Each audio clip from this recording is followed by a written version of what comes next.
held your breath till you couldn't talk no more. You know, and you got high. And then right after that, I went into the service. You know, then I went to Vietnam. You want to talk about some pot? There's some shit and make you fucking see shit that ain't there.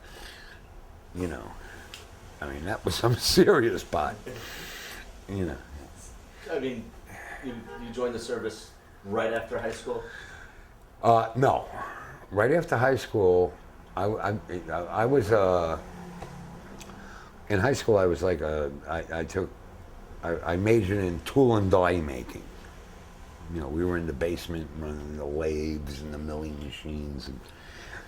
And what would happen was, out of every graduating class, Grumman Aircraft would hire 2 of us. You know, and I got hired by Grumman. And I worked on the LEM, the Lunar Expeditionary Module. And one day I was there, and I was working a horizontal milling machine, which has this white coolant that cools the, you know, the friction on the metal, and it gathers up in this big base of the machine. And this foreman, his name was Bob Jurasak, told me to clean the metal chips out of the coolant. And I said, no. And I said, I'm a tool and die maker. I don't do that. You know, you got people here, which they did. They had, like, you know, that were working there, did all of that. They did the filing, they did all that. He said, no, you clean it. And I said, I ain't fucking cleaning it. And he said, well, if you don't fucking clean it, you're not, this was his line, you're not getting your turkey for Thanksgiving. I said, you know what, you fucking dumb Polish motherfucker?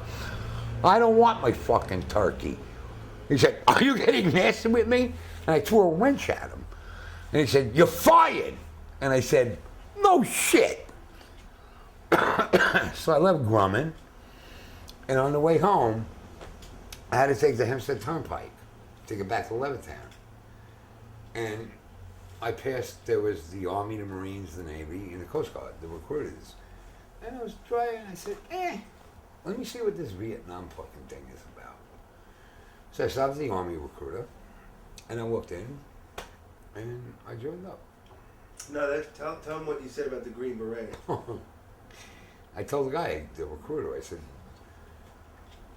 I walked in and I said, all right, I'm here. I said, I want to be a Green Beret. And the guy fucking laughed. I mean, he laughed. He said, are you kidding me? I said, no, that's what I want to do.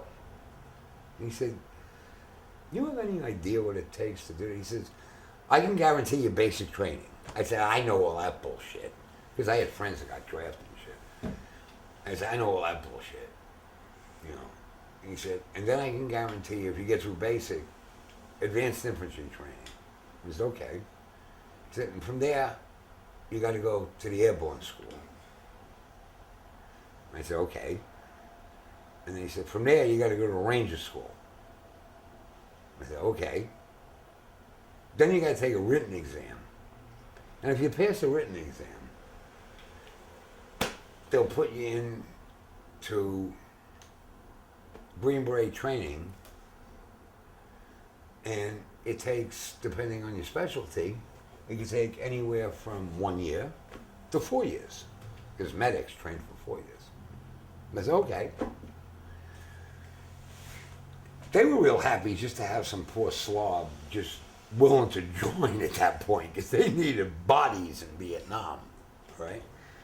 So I joined, and I did it. You know, I went through all their bullshit. You know, I think the scariest time was when I had to jump out of a plane, because it was the first time I ever flew. I never was in an airplane before. You know, I reported at Fort Hamilton. They took us by bus to Fort Dix. I went through basic training. They took us from Fort Dix to Fort Gordon, Georgia, by train. And I went through my advanced infantry training. And then they took us from Fort Gordon, Georgia to Fort Benning, Georgia, by bus to the jump school. So here we are, you know, big ass paratroopers, and I'm still figuring out what the fuck is it gonna feel like to fly, you know. And yeah. So the first time I flew, which was a C-119, which Einstein said would never fly. They called it the flying boxcar. And when they start the engine, there was guys there with fire extinguishers waiting to put out the fires. you know, you know, but I did that. You know.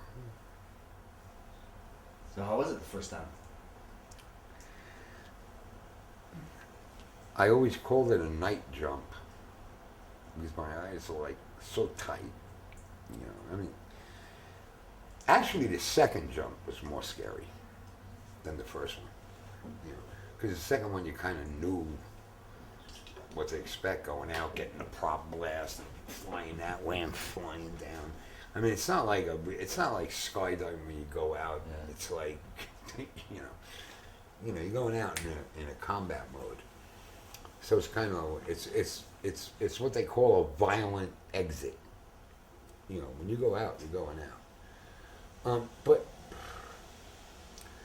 hey, 18 months ago I made my last jump. You know, I mean, I love jumping. You know, I just never really flew before my first jump, but it's cool. I mean, the only reason I'm going to stop now is because of my back, but I'd still be jumping, man. I mean, I love it. There's nothing like it. You know.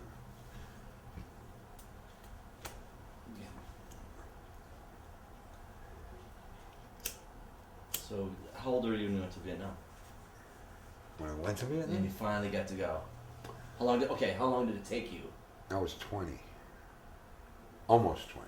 So you joined up when you were 18, 19? Yeah, 18. And it took you 2 years to get to go to Vietnam. Yeah. Were you ready when you got there? I don't think anybody was ready when they got there. You know. With all the intense training you go through, whether it's the Ranger School or, airborne, paratrooper, I don't think anybody's ready when they get there. You know, there's a lot to learn because everything they teach you in the States, it's a bit different than the real thing, you know, and